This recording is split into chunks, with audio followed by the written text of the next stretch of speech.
오늘 우리에게 주시는 하나님의 말씀은 고린도전서 7장 1절에서 24절까지 말씀입니다. 이 계시의 말씀을 통해서 하나님의 음성 들으시기를 바랍니다. 너희가 쓴 문제에 대하여 말하면 남자가 여자를 가까이 아니함이 좋으나 음행을 피하기 위하여 남자마다 자기 아내를 두고 여자마다 자기 남편을 두라.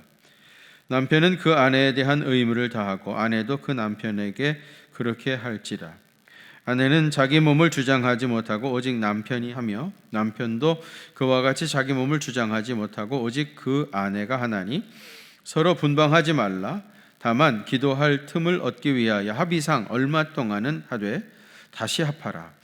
이는 너희가 절제 못함으로 말미암아 사단이 너희를 시험하지 못하게 하려 함이라. 그러나 내가 이 말을 함은 허락이요 명령은 아니니라. 나는 모든 사람이 나와 같기를 원하노라. 그러나 각각 하나님께 받은 자기의 은사가 있으니 이 사람은 이러하고 저 사람은 저러하니라. 내가 결혼하지 아니한 자들과 과부들에게 이르노니 나와 같이 그냥 지내는 것이 좋으니라. 만일 절제할 수 없거든 결혼하라. 정욕이 불같이 타는 것보다 결혼하는 것이 나으니라. 결혼한 자들에게 내가 명하노니 명하는 자는 내가 아니요 주시라. 여자는 남편에게서 갈라서지 말고 만일 갈라섰다면 그대로 지내든지 다시 그 남편과 화합하든지 하라. 남편도 아내를 버리지 말라.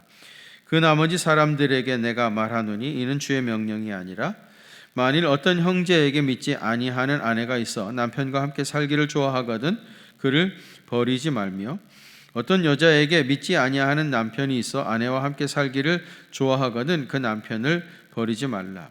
믿지 아니하는 남편이 아내로 말미암아 거룩하게 되고 믿지 아니하는 아내가 남편으로 말미암아 거룩하게 되나니 그렇지 아니하면 너희 자녀도 깨끗하지 못하리라. 그러나 이제 거룩하니라. 혹 믿지 아니하는 자가 갈리거든 갈리게 하라. 형제나 자매나 이런 일에 구애될 것이 없느니라. 그러나 하나님은 화평 중에서 너희를 부르셨느니라. 아내된 자여 네가 남편을 고안할는지 어찌 알 수 있으며 남편 된 자여 네가 내 아내를 고안할는지 어찌 알 수 있으리요. 오직 주께서 각 사람에게 나눠주신 대로 하나님이 각 사람을 부르신 그대로 행하라. 내가 모든 교회에서 이와 같이 명하노라. 할례자로서 부르심을 받은 자가 있느냐? 무할례자가 되지 말며 무할례자로 부르심을 받은 자가 있느냐? 할례를 받지 말라. 할례 받는 것도 아무것도 아니요 할례 받지 아니하는 것도 아무것도 아니로되 오직 하나님의 계명을 지킬 따름이니라. 각 사람은 부르심을 받은 그 부르심 그대로 지내라. 내가 종으로 있을 때에 부르심을 받았느냐? 염려하지 말라. 그러나 네가 자유롭게 될 수 있거든 그것을 이용하라. 주 안에서 부르심을 받은 자는 종이라도 주께 속한 자유인이요 또 그와 같이 자유인으로 있을 때에 부르심을 받은 자는 그리스도의 종이니라. 너희는 값으로 사신 것이니 사람의 종이 되지 말라. 형제들아 너희는 각각 부르심을 받은 그대로 하나님과 함께 거하라. 아멘. 제가 오늘 설교 제목을 이혼과 재혼 그리고 독신에 대해서 이렇게 제목을 붙였는데요. 이런 문제는 지극히 개인적인 일이고요. 부부 당사자 외에는 사실 아무도 모르는 일이기 때문에 누가 쉽게 말하거나 판단하거나 또 이야기하거나 또 정죄할 수 없는 일입니다. 그래서 아주 조심스럽게 다루어야 할 문제입니다. 그런데 이런 문제들이 우리 성도들이 신앙생활할 때 또 가정생활할 때에 가장 많이 고민이 되는 문제이기도 한데 교회에서조차 이런 문제는 개인적인 일이라 그렇게 치부를 하고 잘 다루지 않았습니다. 그래서 여러분 지금까지 신앙생활 하는데 혹시 이런 주제를 가지고 설교하시는 거 들어본 적 있습니까? 아마 거의 없으리라고 생각합니다. 사실은 성도들의 삶에서 굉장히 중요한 문제인데 그동안 소홀히 했던 것이 사실입니다. 오늘 보면 1절에 보시면 너희가 쓴 문제에 대하여 그랬는데요. 제가 고린도전서 처음 강의 시작하면서 이 고린도전서를 바울이 쓰게 되어진 여러 가지 배경 중에 고린도 교회 교인들이 바울에게 자기들 안에 있는 어떤 문제들에 대해서 질문하는 편지가 왔었다 그 질문에 대답하는 형식으로 이제 고린도전서가 쓰여졌다. 그런 얘기를 드렸었는데요. 고린도 교회 교인들이 이제 바울에게 이런 질문을 한 겁니다. 구체적으로 무슨 질문이겠어요? 성도들의 결혼에 관한 이야기죠. 독신으로 혼자 사는 것에 대해서, 그리고 재혼하는 것에 대해서, 그리고 이혼하는 것에 대하여 사도 바울에게 질문을 했던 겁니다. 오늘 우리 본문인 고린도전서에서 이 문제를 다루고 있기 때문에 조심스럽게 이 문제에 대해서 성경적인 가이드라인을 말씀드리겠습니다. 우선 첫 번째로는요, 독신으로 혼자 사는 것에 대한 이야기입니다.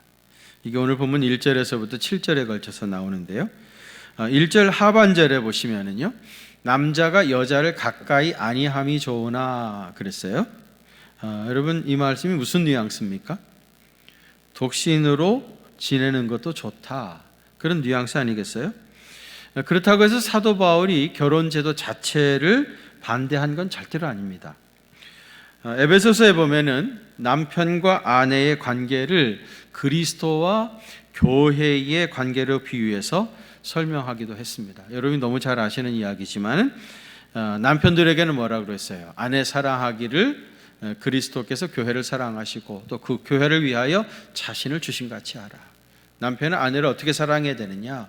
그리스도께서 교회를 사랑하시는 것 같이, 그만큼 아내를 사랑해야 된다. 그리고 이제 아내들에게는 뭐라고 그랬어요? 남편이 아내의 머리됨이 그리스도께서 교회의 머리됨과 같다. 그리스도께서 교회의 머리됨 같이 아내의 머리가 남편이다. 그렇게 얘기를 하셨죠. 사실 여러분, 사도 바울이 독신도 좋다고 한 것은 아주 특수한 상황에서 주신 말씀입니다. 고린도전서 7장 26절에 보면 임박한 환난으로 말미암아 사람이 그냥 지내는 것이 좋으니라 그랬어요. 초대교회 당시에는 그 주님의 재림이 아주 임박했다. 이제 머지않아 우리 주님 오신다 하는 그런 사상들이 많이 있었다고 그랬잖아요. 이제 곧 주님 오실 터인데 뭐 시집가고 장가갈 수 있겠냐. 그저 혼자 지내면서 다시 오시는 주님 맞이하는 게 낫다. 이런 이제 차원에서 얘기인 것이고요. 또 하나는 이제 고린도전서 7장 32절에서 34절에 보면은요, 주의 일에 집중하기 위해서 독신으로 혼자 사는 것도 좋다, 그런 얘기예요. 결혼하게 되어지면은 어떻게 남편을 기쁘게 할까, 또 아내를 기쁘게 할까, 이런 생각을 우선적으로 하게 되어지는데, 가톨릭의 신부나 수녀들처럼 주님께 전적으로 헌신하기 위해서 독신으로 사는 것도 좋다는 겁니다. 특수한 상황에서 독신으로 사는 것이 좋다고 했는데, 여러분 2절에 보시면은요, 음행을 피하기 위하여 남자마다 자기 아내를 두고 여자마다 자기 남편을 두라 그랬습니다. 여기 보시면은 남자마다 자기 아내를 두고 여자마다 자기 남편을 두라고 했어요. 결혼을 하라는 말이죠. 그 이유는 음행을 피하기 위해서. 결혼이 꼭 성적인 욕망 때문만 하는 것은 아니지만은요, 그렇다고 이것을 무시할 수 있는 성질의 것은 절대로 아닙니다. 여러분 4절 한번 같이 봉독 하실까요? 4절입니다. 시작. 아내는 자기 몸을 주장하지 못하고 오직 그 남편이 하며 남편도 그와 같이 오직 그 아내가 하나니. 아멘. 거기 보면 아내는 자기 몸을 주장하지 못하고 누가 해요? 남편이 주장한다고 되어 있고요. 또 남편도 그와 같이 자기 몸을 주장하지 못하고 오직 그 아내가 주장할 수 있다는 거예요. 부부는 서로에게 예속이 되어 있습니다. 자기 마음대로 자기 몸을 주장할 수가 없습니다. 아내는 남편에게, 또 남편은 아내에게, 서로에게 신성한 의무가 있는 것이 아내와 남편입니다. 그러면서 분방하지 말라, 부부가 분방하지 말라, 우리 각방 쓰지 말라, 그런 얘기입니다. 여러분 5절 한번 보세요. 서로 분방하지 말라. 다만 기도할 틈을 얻기 위하여 합의상 얼마 동안은 하되 다시 합하라. 이는 너희가 절제 못함으로 말미암아 사단이 너희를 시험하지 못하게 하려 함이라 그랬어요. 기본적인 전제는 분방하지 않는 겁니다. 기본적인 전제는 부부가 한 방을 쓰는 거예요. 각방 쓰면 안 되는 겁니다. 단 부부가 분방할 수 있는 몇 가지 경우들이 있어요. 그 첫째는 기도할 틈을 얻기 위해서. 하나님 앞에 집중적으로 기도할 일이 있어가지고 기도하기 위해서 분방을 할 수 있고요.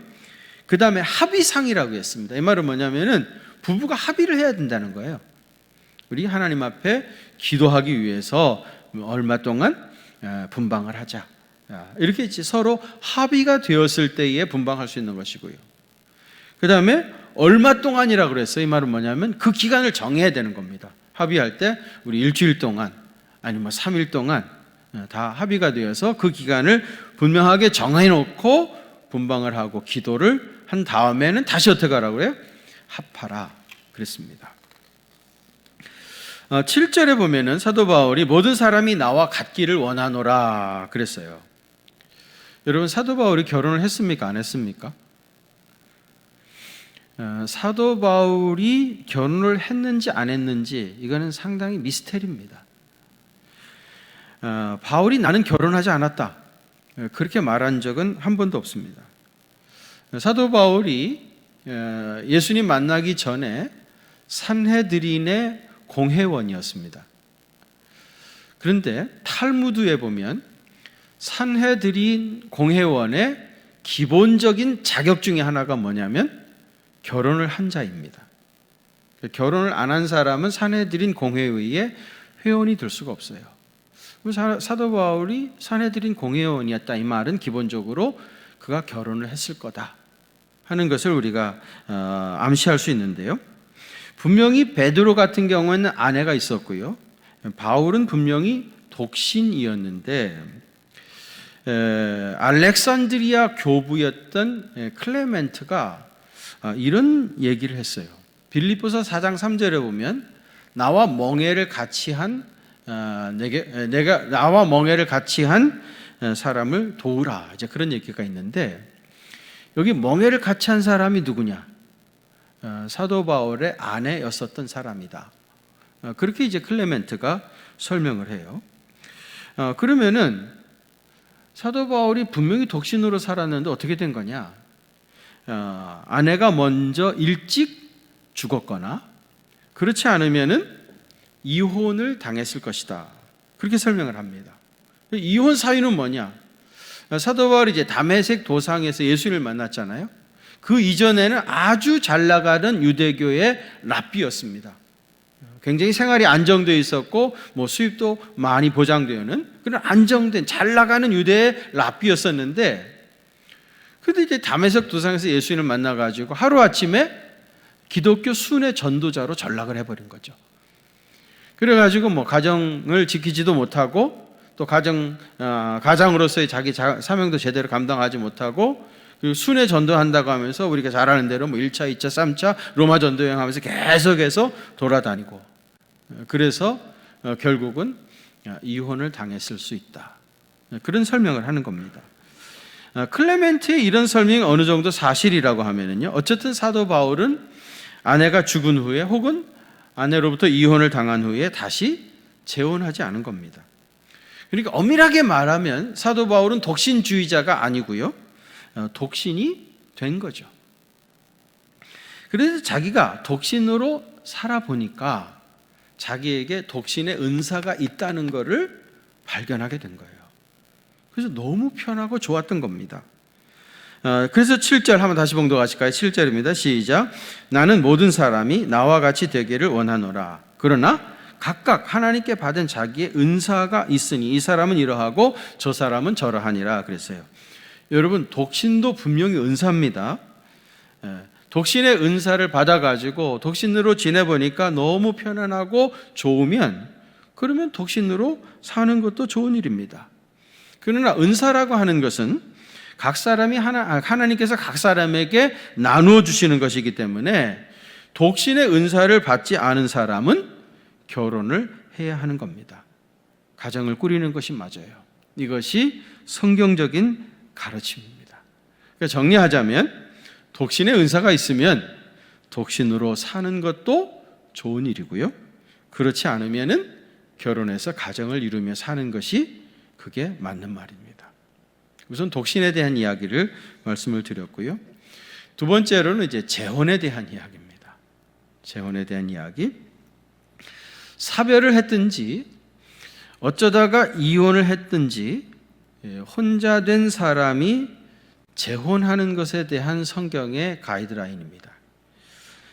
본문 8절은요, 결혼하지 아니한 자들과 과부들에게 주시는 말씀인데, 나와 같이 그냥 지내는 것이 좋으니라 그랬어요. 바울은 독신으로 지내보니까 너무 편하고 좋았던 것 같아요. 그래가지고 굉장히 나와 같이 독신으로 지내면 좋다, 이제 그런 얘기인데요. 바울은 뭐 독신의 은사를 분명히 받았던 사람이니까 그랬던 겁니다. 그런데 9절에 보면 만일 절제할 수 없으면 결혼하라. 정욕이 불같이 타는 것보다 혼인하는 것이 나으니라 그랬어요. 여러분, 아무나 독신으로 사는 것이 아닙니다. 살 수 있는 것이 아니에요. 말씀드린 대로 독신의 은사를 받은 사람은 뭐 혼자 살 수 있겠지만은 이 은사가 없는 사람은 재혼해야 됩니다. 제가 호주 시드니에서 이제 목회를 할 때, 그때 우리 노회 목사님 중에 한 분이요, 자기 사모님이 암으로 굉장히 오랫동안 고생을 하셨어요. 목사님도 이제 자기 아내가 이제 암으로 투병증이 있으니까 아내 병 치닫거리도 해야 되고 또 이제 목회도 하셔야 되고, 그래가지고 굉장히 고생을 많이 하셨죠. 그러다가 이제 결국은 주님의 부르심을 받게 됐어요. 너무 고생도 많으시고, 그래서 이제 가서 뭐 장례 예배도 드리고 오고 그랬는데, 근데 이제 사모님 돌아가시고 나서 얼마 지나니까요, 이 목사님 얼굴이 환하게 폈더라고요. 그래서 저는 사모님 그 병 수발하느라고 그동안 너무 고생을 많이 했는데 이제 돌아가시니까 좀 살만해졌나 보다, 그래서 얼굴이 환하게 폈나 보다, 이렇게 생각을 했는데, 확실히 여성들은 남자보다 초기 발달을 했어요. 사모님들은 착 보더니 여자가 생긴 것 같다는 거예요. 목사님이 여자가 생긴 것 같다는. 그래도 진짜 사모님 돌아가시고 1년 조금 지나니까 재혼을 하시더라고요. 재혼을. 근데 얼마나 재혼을 해가지고 신혼부부처럼 행복하게 사는지 말이죠. 저는 참 다행이라고 생각했어요. 참 이렇게 좋은 분 만나가지고 행복하게 저렇게 활짝 웃으시면서 신혼부부처럼 사니까 얼마나 다행인가, 그렇게 이제 생각을 했는데, 사모님들은 생각이 다르더라고요.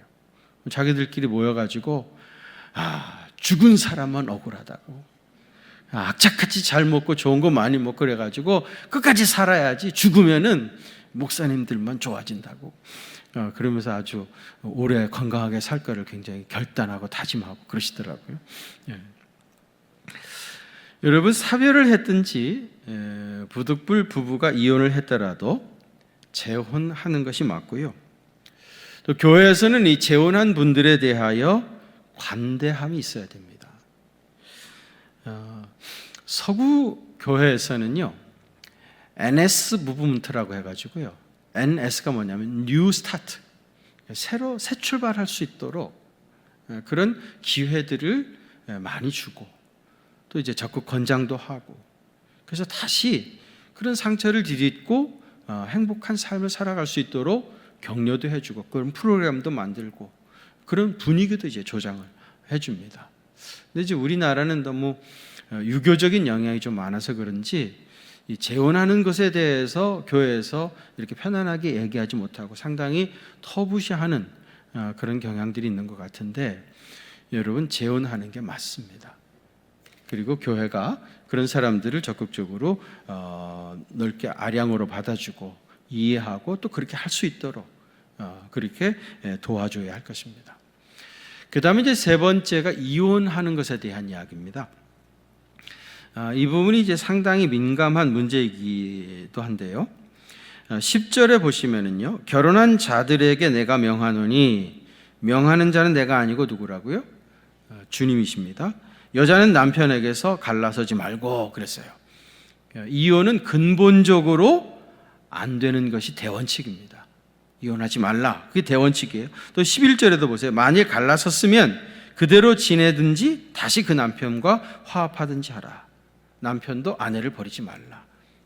이혼은 근본적으로 하지 않는 게 원칙이에요. 말라기 2장 16절에 보면은요, 나는 이혼하는 것을 미워하노라 그랬어요. 하나님은 그의 성도들이 이혼할 때 눈물을 흘리시고 슬퍼하십니다. 그리스도인들에게 있어서 결혼이라고 하는 것은 하나님께서 짝지어 주신 거잖아요. 하나님이 허락하셔가지고 가정을 이룬 거 아니겠습니까? 하나님께 순종하는 마음으로 끝까지 그 가정을 지켜가야 합니다. 그래서 원칙적으로 이혼하는 것은 옳지 않아요. 그리고 이혼하는 것이 문제를 해결할 수 있는 것도 아닙니다. 사실 같이 살아도 너무 여러 가지 문제가 생기니까 오죽하면 이혼하겠습니까마는, 이혼을 한다고 해서 그러면은 이 모든 문제가 다 해결되느냐? 그건 절대로 아니에요. 전혀 또 다른 제2, 제3의 문제들이 막 계속해서 일어나게 되어집니다. 우리 속담에 호미로 막을 것을 가래로 막는다 그랬는데 이혼이 그런 겁니다. 우리나라도 이혼율이 점점 높아가고 있죠. 우리 부모님 시대에는 이혼하는 사람들이 많지 않았습니다. 얼마나 힘들고 어려운 시대를 살아오셨습니까? 그러면서도 다 참고, 그러면서도 많은 자녀들 낳아가지고 다 키우면서 살아왔습니다. 가정을 지켰습니다. 근데 요즘은 이혼이 얼마나 흔해졌는지 말이죠. 사람들이 이제는 하도 흔하니까 이혼이 흠도 아니랍니다. 통계청 자료를 제가 좀 찾아보니까 작년 2020년 12월 말 기준입니다. 작년 1년 동안 우리나라에서 이제 결혼 신고를 한 건수가 21만 4천 건, 작년 한 해 동안 21만 4천 건 가정이 이제 결혼을 한 겁니다. 그러면 이혼 신고한 건수는 얼마냐? 딱 그것의 반입니다. 10만 7천 건. 한 해 동안 결혼한 사람은 21만 4천 건이고요. 이혼한 사람은 10만 7천 건입니다. 우리 교회에서 이제 자녀들이 결혼하면 주부에다가 광고를 해드리잖아요. 언제 어디서 누가 결혼한다고. 보통 제가 보니까 한 주에 2가정 정도 결혼하는 것 같아요. 일반적으로. 만일에 우리가 이혼하는 가정도 주부에 광고를 한다면 그러면 한 주에 1가정 정도 매주 이혼하는 사람들의 가정을 광고를 하게 될 겁니다. 실감이 나십니까? 근데 참 이상합니다. 먹고 살만해지면 인권이라고 하는 이름으로 이혼이 성행하게 되어집니다. 우리보다 훨씬 더 잘 사는 서구 사회는요, 우리보다도 훨씬 더 이혼을 많이 합니다.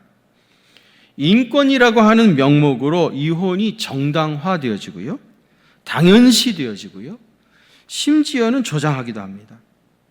그러면 인권이 정말 보장이 되느냐? 사실은 그것도 아니에요.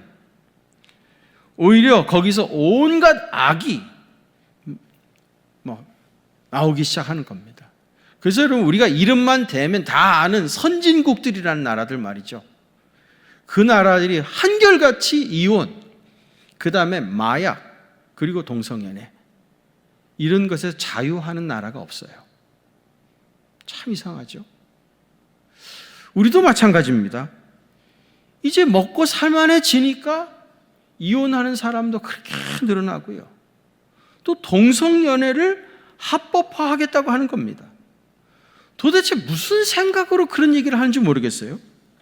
여러분, 세상 많은 사람들이 다 온전한 사람도 아니고 다 천사도 아니기 때문에 동성연애 하는 사람도 있을 수 있겠지만은 그것을 정상이라고 생각하고 합법화라고 인정해가지고 그런 사람들이 더 많아지도록 법제화까지 하자는 것은 이거 도저히 상식적으로 이해할 수가 없는 일 아닙니까? 그런데 지금 이 나라가 이 법을 만들지 못해서 안달이 나 있는 거예요. 도저히 이해할 수 없는 일이 우리 사회에서 일어나고 있습니다. 저는 그동안 가정상담을 많이 했어요. 근데 제가 들어보고 당신은 도저히 못 살겠으니까 이혼하십시오, 그렇게 저는 아직까지 단 한 번도 얘기해 본 적이 없습니다. 변호사 찾아가가지고 이혼하는 법적인 과정들 다 이미 알고 왔고, 부모들도 너는 도저히 못 산다, 이혼해라, 부모들도 다 허락을 했어요. 근데 저한테 찾아온 거예요. 왜? 목사님도 내 이야기를 듣고 도저히 못 사니까 이혼하십시오, 그런 얘기를 듣고 싶은 거예요. 그렇게 들으면 하나님도 내 입장 아시고 내가 이혼하신 것을 정죄하지 않으시겠지, 그런 양심의 자유, 신앙의 자유, 이거를 얻고 싶어가지고 목사한테 찾아오는 겁니다. 저는 왜 이분이 나를 찾아왔다는 것도 다 알고 있고, 그리고 내가 어떻게 말을 해도 이분은 결국은 이혼한다는 것도 다 알지만은 내 입으로 단 한 번도 이혼하십시오, 도저히 못 살겠습니다, 그렇게 아직까지 말해본 적이 없습니다. 저는 앞뒤가 꽉 막혀있는 대단히 보수적인 사람이기 때문에 무조건 이혼은 안 된다, 그렇게 지금까지 주장해 왔습니다마는, 사도 바울은요, 오늘 우리 본문에서 아주 구체적으로 이걸 세분해 가지고 설명을 하고 있습니다. 한번 들어보십시오. 우선 12절에서부터 16절은요, 배우자가 불신자인 경우입니다. 신앙이 없는 배우자일 경우예요. 12절 보세요. 만일 어떤 형제에게 믿지 아니하는 아내가 있어서, 불신 배우자죠, 남편과 함께 살기를 좋아하거든 그를 버리지 말라 그랬어요. 불신자 아내이지만 남편이 좋다는 거예요. 남편과 함께 살고 싶다는 겁니다. 그러면 어떡하라고요? 버리지 말라, 이혼할 수 없다는 겁니다. 다시 말하면 아내가 신앙이 없다는 이유로, 배우자가 신앙이 없다는 것이 이혼 사유가 될 수 없다는 거예요. 같이 살고 싶다면 같이 살으라는 겁니다. 그러면서 14절에 보면 믿지 아니하는 남편이 아내로 인하여 거룩하게 되고 믿지 아니하는 아내가 남편으로 인하여 거룩하게 된다. 믿지 아니하는 배우자가 있지만은 결혼해서 함께 살다가 신앙을 받아들인 사람도 많이 있잖아요. 우리 주변에도 그런 사람들이 많이 있죠. 나 아무개 권사한테 장가오면서 그때부터 예수님 믿기 시작해서 내 인생이 달라졌습니다, 그렇게 고백하는 분들도 많이 계시지 않습니까? 얼마든지 그럴 수 있으니까 불신자 배우자라고 해가지고 그것이 이혼 사유가 될 수 없다. 함께 살겠다고 하면은 같이 살라는 겁니다. 이해가 되시죠? 그런데 문제는 15절이에요. 15절. 여러분 15절 한번 같이 봉독하시겠습니다. 시작. 혹 믿지 아니하는 자가 갈리거든 갈리게 하라. 형제나 자매나 없느니라. 그러나 하나님은 화평 중에 너희를 부르셨느니라. 아멘. 거기 보시면은요, 믿지 아니하는 배우자가 갈리거든, 무슨 말이에요? 헤어지자고 주장하는 겁니다. 예수 안 믿는 배우자가 헤어지자는 거예요. 그럼 어떻게 하라고 그래요? 갈리게 하라. 무슨 말입니까? 헤어지라는 거 아니겠어요? 그러면서 형제나 자매나 이런 일에 구속받는 것이 없느니라. 불신 배우자가 이혼하자고 하는데 그것을 거절하기 위해서 어려움을 겪을 필요가 없다는 겁니다. 극단적인 예로 불신 배우자가 이혼을 하지 않으려면 당신 하나님을 버리라, 하나님과 나 사이에 둘 중에 하나를 선택하라, 그렇게 계속해서 고집 피우고 요구하면은 신앙을 선택하기 위해서 이혼을 당할 수밖에 없다, 그런 얘기예요. 그러면서 하나님은 화평 중에 너희를 부르셨다는 거예요. 하나님은 평안한 삶을 살도록 우리를 부르셨는데 불신 배우자와 이런 결혼 생활을 하면서 계속해서 화평이 깨지고 불화 속에 살아가는 것이 옳지 않다는 겁니다. 여기서 말하는 화평이라고 하는 것은요, 단순히 부부싸움을 하지 않는 것을 말하지 않아요. 부부싸움은 사실은요, 친밀한 부부일수록 많이 합니다. 부부라고 하지만 남처럼 사는 사람은요, 사실 싸울 건수도 없어요. 서로 남처럼 서로 모르게 사는데 무슨 싸울 일이 있겠습니까? 여기서 말하는 화평이라고 하는 것은 내적인 평안입니다. 부부의 신앙이 같지 않고 신앙으로 하나 되지 않을 때에 내적인 평안이 있을 수가 없어요. 서로 도저히 뛰어넘을 수 없는 갈등과 골이 있어요. 동물들은 단지 본성에 의해서만 살지만은 사람은 생각하는 존재이고요, 철학적인 존재이고요, 또 신앙을 가진 종교적인 존재이기 때문에 서로 생각을 나누면서 함께하며 사는 것이 사람입니다. 근데 근본적으로 생각이 다르고 가치관이 다르고, 그러니까 무슨 얘기만 하면 정반대의 생각을 주장하고 각을 세우는데 어떻게 한 집에서 계속해서 행복하게 살 수 있겠습니까? 이러한 생활을 끝없이 할 수 없다는 거예요. 그래서 만일 하나님과 배우자 중에 하나를 선택할 수밖에 없는 상황이라면 하나님을 선택하고 이혼을 할 수밖에 없다, 그런 얘기입니다. 오늘 집에 가가지고 이혼하자고 할 사람 많겠습니다. 그런데 여러분, 오해하지 마십시오. 오늘 본문이 말하는 것은 신앙인인 내가 이혼하자고 할 수 있는 것이 아니라요, 분명히 불신자 배우자가 당신이 믿는 하나님과 나 사이에 둘 중에 하나를 택하라고 매일같이 강력하게 주장할 때 어쩔 수 없이 우리는 하나님을 선택할 수밖에 없다는 겁니다. 신앙을 버리든지 배우자를 선택해야 할 수밖에 없는 그런 상황에서 신앙을 선택하기 위해서 이혼을 당할 수도 있다, 그런 말입니다. 그러니까 핵심은 이혼을 해도 된다, 이혼할 수 있다, 그것이 핵심이 아니고요, 끝까지 신앙을 선택하고 고집해야 된다. 당연한 일 아니겠습니까? 이혼뿐이겠습니까? 우리가 마지막에 정말 순교를 당하는 한이 있어도 우리는 마지막까지 신앙을 선택해야 하는 사람 아니겠어요? 여러분, 오늘 보면 17절은 1절에서 16절의 결론이라고 할 수 있어요. 거기 보면 오직 주께서 각 사람에게 나눠주신 대로 하나님이 각 사람을 부르신 그대로 행하라. 내가 모든 교회에서 이와 같이 명하노라 그랬어요. 결론은 뭡니까? 각 사람은 하나님이 주신 은사대로, 또 하나님이 부르신 대로 자기가 지금 처해 있는 형편에 따라서, 이 가이드라인을 따라서 결정해야 한다는 거예요. 20절에 보면 각 사람은 부르심을 받은 그 부름대로 그대로 지내라 그랬고요, 24절에서도 형제들아 너희는 각각 부르심을 받은 그대로 하나님과 함께 거하라 그랬어요. 하나님께 각각 부르심을 받은 대로 자기 처한 형편에 따라 또 자기가 받은 은사를 따라서 그렇게 해야 합니다. 요약하자면 이렇죠. 독신, 그건 뭡니까? 은사대로 하죠. 만약에 독신의 은사가 있어가지고 혼자 사는 것이 너무 좋고 편하고 좋으면 독신으로 살아도 아무 상관없습니다. 그것도 좋은 일이고요. 또 그런 은사를 받지 못했으면 어떻게 해야 됩니까? 결혼해야죠. 가정을 꾸려야 됩니다. 또 사별했거나 이혼했던 사람, 그냥 지내든지, 그 편하고 좋으면은 그냥 지내든지 바울처럼, 아니면은 정욕이 불처럼 타오르면은 재혼하라고 했습니다. 가정을 이루는 것이 당연한 일입니다. 또 부부가 신자일 경우, 둘 다 신자일 경우에는요, 절대로 이혼할 수 없습니다. 그러나 불신자 배우자가 같이 살기를 원하면은 뭐라고 그랬죠? 같이 살라고 그랬죠. 그러다가 예수님 영접하고 구원받을 도 얼마 주 있으니까 불신자 배우자라 할지라도 같이 살기를 원하면은 같이 살 수 있어요. 불신자라는 것 때문에 이혼할 수 없습니다.